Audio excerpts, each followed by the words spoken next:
Today we've got a crazy nuclear revenge story of sabotaging a girlfriend's chances at getting a career. We'll get to that in a bit, but first, I ruined my brother's marriage. For the longest time, Ted and I were absolute best friends. I mean, we were brothers, but we were inseparable. Ted was my twin, and we had a pretty amazing relationship. Even though we weren't physically identical, we had this mental, and my parents even insisted that it was spiritual, connection. We were the kind of brothers who finished each other's sentences. Ted was my confidant, and I talked to him about everything. We were so close that one time, our younger sister had said that she was convinced that we were both just one person that was split in the womb. Close as we were though, there were a few issues I had with my brother. The first thing I really didn't like was the fact that he was a totally different person when we were in the presence of a girl he was interested in. Now, it's normal for men to want to turn on the charm around women they like, but Ted took it to a whole new level. He would make fun of me and any other guy who was in our company.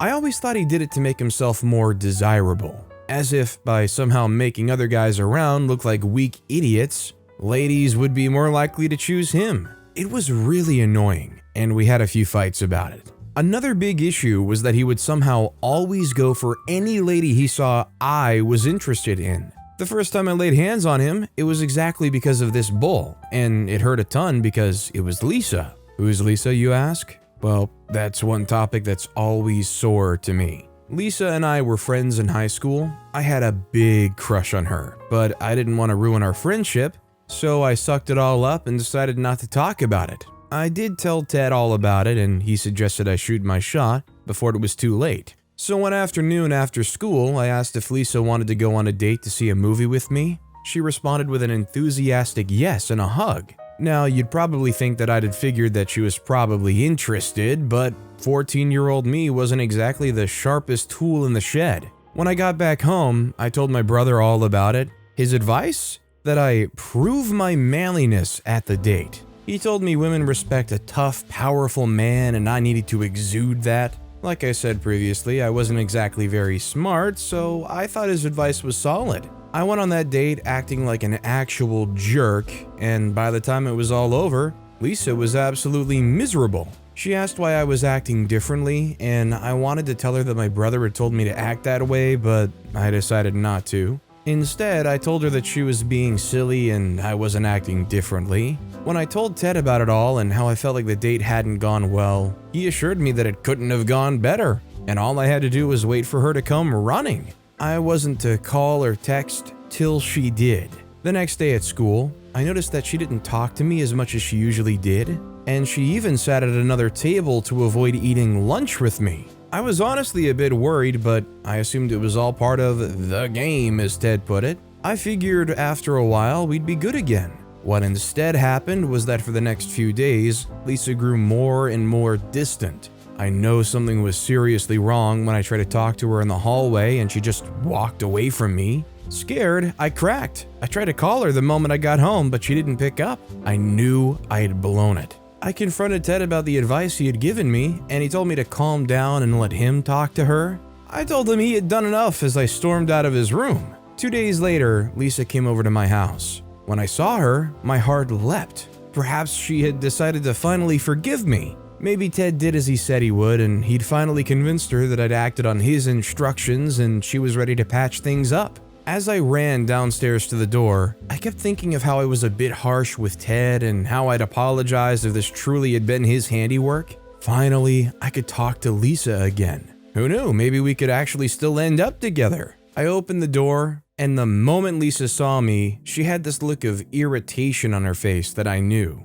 I immediately knew this wasn't going to be a pleasant visit. However, she was here, right? I still had a chance. I could still redeem myself and save this whole situation. Then she spoke, and my heart shattered into a million little pieces. Is Ted home? He told me he'd be around at this time. Yep, my crush was here to see my brother. Confused, I said I thought she was here to see me. She asked why she'd want to do that, and I could feel the tears stinging in my eyes as I suddenly started begging. I told her the date was a mistake, and I wasn't like that. I took some dumb advice, and I was sorry, and I wanted to be able to talk to her again. I wasn't even done talking yet when Ted walked into the room. He completely ignored me and instead asked Lisa if she was ready for their date. For a second, I thought I'd heard incorrectly. My brother? Going on a date with my crush? And then it all made sense to me in that moment. Ted had purposely sabotaged my date with Lisa by giving me bad advice, so he could swoop in and take my place after I'd messed things up with her. I would later find out from one of Lisa's friends that Ted had apparently also been talking to Lisa since before we even went on the date. When she had called him after the date to vent about my behavior, he had consoled her and they'd hung out a couple of times in school. Him telling me not to talk to her just gave him more time to woo her without me knowing. As I stood at that doorway between Lisa and Ted, all I felt was rage. My own brother had screwed me over. I couldn't even think of a reason that he'd do that to me. I didn't even think. I tackled him and started pummeling his face, screaming the whole time. Our sister and Lisa had to pull me off him. The good news is he didn't end up going on that date with Lisa. The bad news? My parents grounded me for a whole month. After that incident, Lisa cut off all communication with my brother and I, saying she wasn't interested in a family of psychos. Eventually, Ted apologized to me and we made up, but our friendship was never really quite the same again, and I was always cautious with girls around him. You would think that that would be the only incident like this between us, and if he did,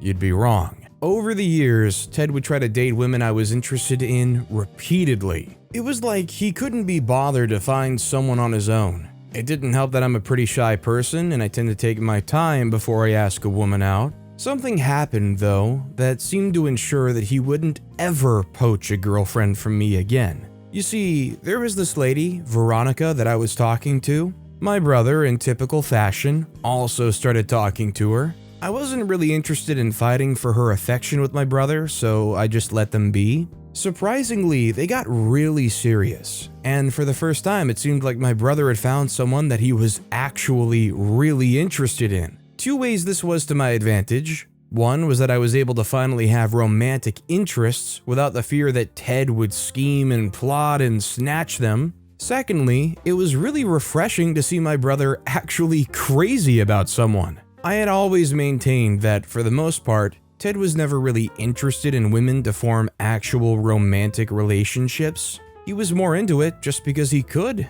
It seemed like women were just conquests to him. He basically ran through them just for the thrill, and when he finally got them, he just lost interest. Now, I'm not exactly judgmental of anyone. Goodness knows no one really knows what we're all doing, but to me, my brother's lifestyle seemed a little void of depth. At least in this regard, he had no meaningful relationships and was only in it seemingly for serotonin and the apparent adrenaline rush that must come from playing so many women. Honestly, it's why the fact that he went after women I was interested in also really hurt, because he was just there to play them, and more often than not, they chose him. It hurt to see women I like go for someone who really wasn't into them. However, Veronica was different. She was special. I saw my brother love a woman in a way I had never seen him before, and it was honestly quite sweet to see. Eventually, they moved in together, and we started joking that it seemed like someone was finally going to get Ted out of the market permanently. That joke seemed like a prophecy when, after a year they started dating, Ted got engaged to Veronica.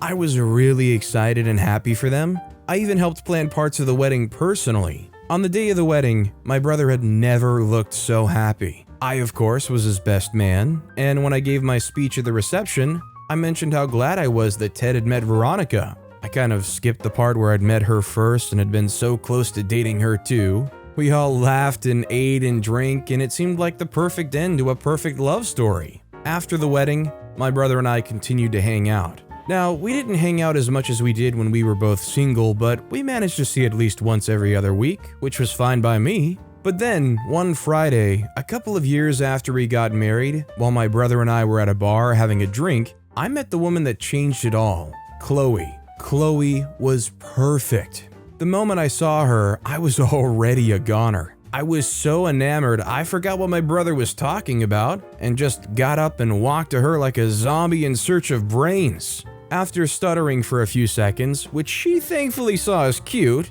I introduced myself to her and we started talking. I signaled Ted from where I was that I'd be a while, and she noticed, so she asked if she could instead join us at our table, which I agreed to. For a quick second, I was a bit worried about Ted meeting Chloe, but I quickly cast that fear aside as he'd been a completely different man since he'd met Veronica, and I was certain he wasn't going to risk his marriage for anyone.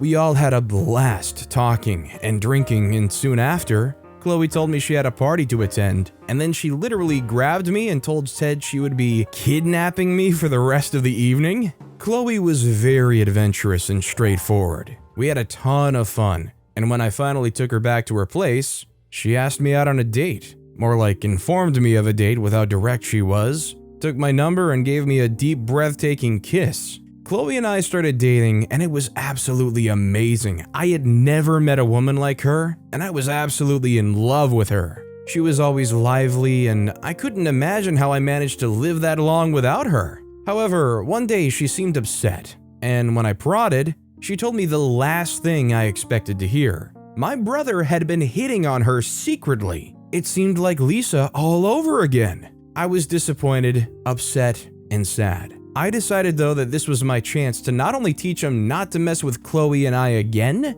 but it was a way to sort of finally get back at him for all the women he had taken from me. It seems a little mean, I know, but it is what it is. I told Chloe that I intended to expose him to his wife, and I pleaded with her to keep talking to him and seem interested so we could get evidence against him. I was expecting her to not want to do it, but she agreed to do it. So for weeks, Ted talked to, set up dates with, and even sent inappropriate photos to Chloe. It was all very gross, really. But when I thought I'd finally gotten enough evidence against him, I had asked Veronica to have lunch with me, and there, Chloe and I showed them all we had gotten. The divorce was so quick, I could barely believe it was done. He also lost the house. Thankfully, they didn't have children yet. It would seem evil to force a child to go through their parents divorcing just because their uncle was upset daddy was trying to sleep with his girlfriend. When Ted discovered that Chloe and I were in cahoots and were responsible for what had happened, he cut me off completely, which is honestly understandable. This unfortunately means that I haven't been able to spend holidays with my family, but at the very least, I don't have to worry about my girlfriend getting snatched by my brother, and that seems like a pretty good trade in my opinion. Chloe and I are still together, and I'm thinking of proposing to her very soon. I would say honestly, I think OP did the right thing here. I think letting Veronica know this is going on behind the scenes, especially for a storied womanizer like OP's brother, is very valid, especially this early into the marriage. I'd say even if they had a kid, you should let her know. That said, our next story is how I hid my girlfriend's passport and sabotaged her chances of getting huge modeling jobs. I met my ex-girlfriend when I was still freestyling as a photographer. I was 23, young, wild, artistic, and hungry. I was in my senior year in college, and I genuinely believed that I could show the world a different perspective on life through my photos. I'd always loved taking pictures. Even as a child, I would play around with a tiny camera I got as a Christmas gift from my dad's sister, who, though I never met, never failed to send me Christmas gifts. If you're wondering how come I never met her, it's because she and my dad are estranged. She was mad at my dad for something he did and she cut him out of life. Somehow though, she decided that even though her brother was trash, his daughter had done her no harm, and so the gifts came in every year, signed in her name. My dad never raised an eyebrow. He just acted like his estranged sister didn't exist and ignored her gifts to me. Anyway, I tried to connect with her via the internet when I was a senior in high school, but that didn't end up well. I realized that there was a reason she and my dad were siblings, and they were both weirdos. I never got any gifts from her after that year, and quite frankly, I wasn't bothered. After the things she said to me, I would have sent those gifts back anyway. Back to my camera, I would take very nice pictures with it and have everyone in my family take a look, or maybe several looks, at the pictures. In high school, I was the gay girl with the camera. I took several pictures for our Yay book, a term my friends and I came up with to create our version of a fun yearbook. I would take pictures of couples kissing, friends hugging, smiling teachers, all sorts just to capture the beautiful times we had in school. When I got into college and majored in public administration, I momentarily forgot about photography and focused on graduating with good grades and making my parents proud, since they were paying my tuition. Just when I was close to getting into my senior year in college, my girlfriend at the time, who was an athlete, bought me a very expensive camera as my birthday gift. That brought back photography for me. I took pictures of people on campus and would offer to print them out for them for a small fee. I was very good at capturing happy moments. As though the universe thought I was too happy and needed me to chill out, I soon found out that my athlete girlfriend had been cheating. I was beyond hurt. I've always suspected that having a significant other cheat on you could hurt you, but that event made me very sure that the effects of cheating on the one who was cheated on can be psychologically damaging. I was hurt, so I poured my anger, pain, and frustration into photography. I went from capturing beautiful moments to capturing very sad ones. Even when I saw couples looking happy, I would wonder if one of them was cheating and if one of them resented the other. I took more pictures of people in pensive moods and the sun when it was set. One day, I took a picture of a guy leaning against a tree in school, looking very tired and depressed. A local magazine editor saw the picture and was impressed. He needed me to get permission from the model in the picture so the magazine could use the image. I didn't know how to find the boy, of course, so I kept passing by the tree for days, hoping that one day I'd see him. One day, luck smiled on me and I saw him leaning against the tree again. This time he looked happier and was dressed in pink pants and a white sweatshirt. I walked up to him and we talked about the picture I'd previously taken of him. I found out from our conversation that he was a runway model. He agreed for me to use his photos and I did. That was how I made my first significant amount of money from photography. A month after our first job together with the photographer had gone well, he called and asked if I was open to taking a job.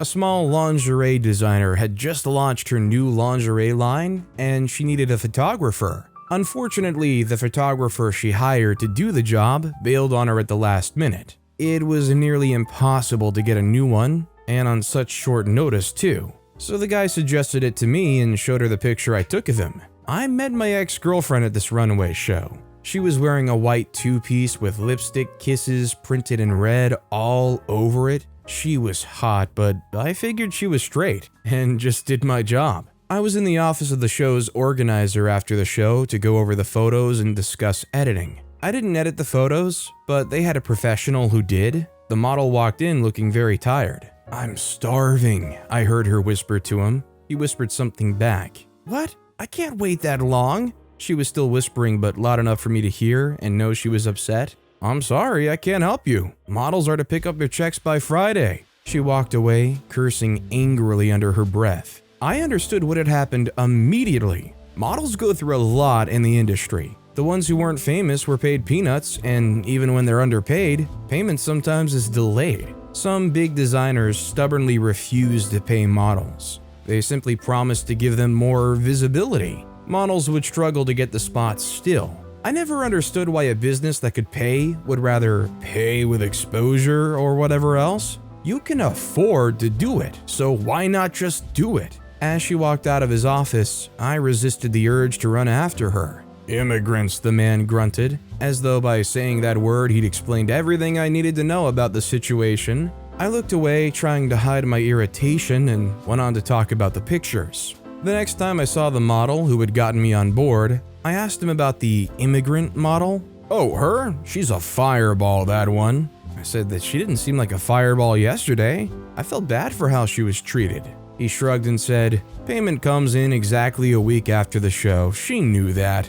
"Maybe she needed the money," I said, with a shrug too. "Are you interested?" he asked, smiling coyly at me. I said, "Would that be a bad thing?" He said, "I once saw her making out with another model at an event. Well, not a makeout per se, they shared a kiss and I thought it was hot. Two hot girls kissing." I said, "Could you put in a word for me?" I interrupted his description. "I'll try," he promised, and we parted ways. The next time I saw him, he handed me a piece of paper with her name and number written on it. "Thank you, I owe you." "I'll remember that," he said, winking at me. For 2 days, I tried to call her, but I chickened out and didn't do it. On the third day, I decided I was going to do it. "I thought you wouldn't call," she said when I introduced myself. She must have sensed my shock because she quickly added, "I wasn't surprised when he told you you'd asked for my number." I recovered quickly from my shock, grateful that our conversation might just go well. I said, "You knew that I wanted your number?" She said, "Girl, you were checking me out. I saw that look. You wanted to talk to me. I'm actually surprised that you didn't ask me for my number." I said, "You seemed upset. I didn't want to bother you." She said, "Oh, but that's never stopped anyone." Our first date went well. She was funny, smart, and ambitious. We went on more dates afterwards, and she soon became a regular in my life. Every day I would look at her and not believe my luck. She was absolutely beautiful. She had the kind of beauty that would intimidate anyone. As graduation drew closer, I asked her about exclusivity, and we agreed to be exclusive with each other. For the first time, I told her about what had happened with my ex-girlfriend, and we talked about how cheating was an insensitive thing to do. I had planned to explore a different city after college, but she had to stay in the city for modeling gigs, so I stayed for her. My parents offered to pay my rent in a comfortable area, and since she lived with 2 others, I invited her to stay with me. I had to stop photography because the numbers and politics involved with being a photographer were messing with my love for photography. I got a job and was working 9 to 5, the kind of job that my parents would say was a proper job. I adored my girlfriend. It was obvious enough for anyone to see, but sometimes I would wonder if she was using me. She was always asking for small loans that she never paid back. I wasn't worried about that because I could afford to not get my loan back. I was also earning way more than her since she was still trying to climb up the ladder in her industry. I also figured that she would make a lot of money soon and we'd be able to afford to move her weight around the house. My mom visited us one day and she took me out for lunch. She was going to take the 2 of us, but my ex had to see a dietitian that her agency had employed to take care of them. "I don't trust her," my mom said as she ate. I said, "What? Who?"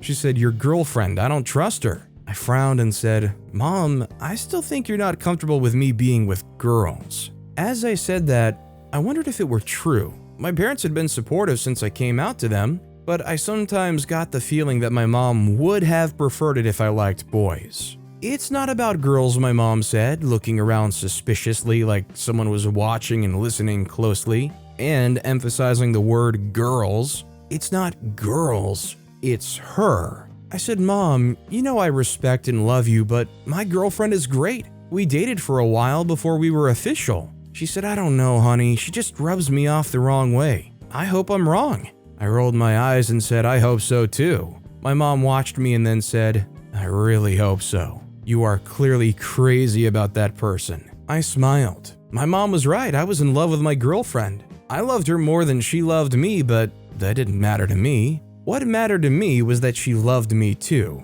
So what if one person loved the other more? I supposed it was common stuff with couples. Besides, my dad loved my mom more than she loved him. He treated her like he still couldn't believe that she agreed to marry him. My mom returned home and I did too. As soon as I got home though, what my mom had said came back to my mind. My mom was not one to speak out of turn. I hoped that she was wrong about her. Weeks after my mom's visit, my ex came up with some good news. A huge fashion show was coming up in Paris, and models were needed in huge numbers. My girlfriend and her model friend were convinced that things would work out for them if they traveled. They also didn't want their agency to get involved, so the agency wasn't sponsoring the trip. "This could be my chance to finally make something of myself," she said to me. "Babe," I cautioned, "you have made something of yourself." She said, "Well, I want to be more. You do everything around here. I want to be able to do more too." I went over and kissed her on the cheek. "You will," I assured her. That evening, she asked me to lend her more money. She needed to pay for her flight and get her passport sorted at the immigration office. I agreed and she was happy. I loved to see her happy, but something just didn't feel right after I sent the money to her. I felt very funny and things felt different, but I ignored it. That evening, I returned from the office and met my girlfriend and her model friend watching TV and eating fries. As they watched and ate, my ex regularly checked the food she was cooking in the kitchen. I joined her friend on the couch and we watched TV together. Dinner was ready, so we went to the kitchen together and ate. As we ate silently, I felt an awkwardness in the air, and I knew it. I just knew that my ex and her friend had hooked up. I imagined that as we ate, they were touching each other with their legs underneath the table. As if propelled by a spirit, I stood and walked to the kitchen counter where I deliberately knocked down a salt shaker and bent a bit to pick it up. I was right, their legs were touching. I had never snooped on her phone before because I wouldn't want her to do it to me. That night while she was asleep, I snooped and got all the proof I needed. Her friend was not just a friend. I then remembered that the model who gave me her number had told me that he saw her kissing another model. I knew it just had to be her friend. As her trip drew closer, I thought of ways to get back at her and decided on hiding her passport. One morning, I took her passport with me to work and hid it in my desk drawer. Her flight was on a Saturday afternoon, and I was working on some work documents when she cried out that her passport was missing. I could not pretend to not know where it was, so I pretended to be talking to my boss on the phone. After spending a full hour saying, "Alright," and "got it," I got off the phone and asked her if she was okay. "I can't find my passport." She was in tears, and I'll admit that I was pleased. I managed to calm her down and assured her she'd find it, but she needed to reschedule her flight first. We rescheduled her flight, and she mentioned going over to her friends to ask if she'd seen her passport. I nodded and she left. A week after, she gave up on looking for her passport and began the process of getting another. I broke up with her and told her it was because I could no longer take care of us financially. She begged, but I didn't listen. I just knew she only begged that much because she didn't want to go back to living with other people in a tiny apartment. I feel bad for OP that they had to witness multiple circumstances of this cheating, but at least it does put them in a good place as to reacting to it. The no tolerance. Honestly, I think people who are willing to try to forgive and move past it if you get cheated on are usually mostly just setting themselves up for even more heartache, because once a cheater, probably going to cheat again. It's not a sure thing, but it seems very prevalent that it probably would happen again. But with that being said, that's all the time we have for today. Now, if you want to hear another crazy revenge story, check out that video on the left. Or if you missed my latest video, check out that video on the right. That said, I'll see you all next time with some more stories.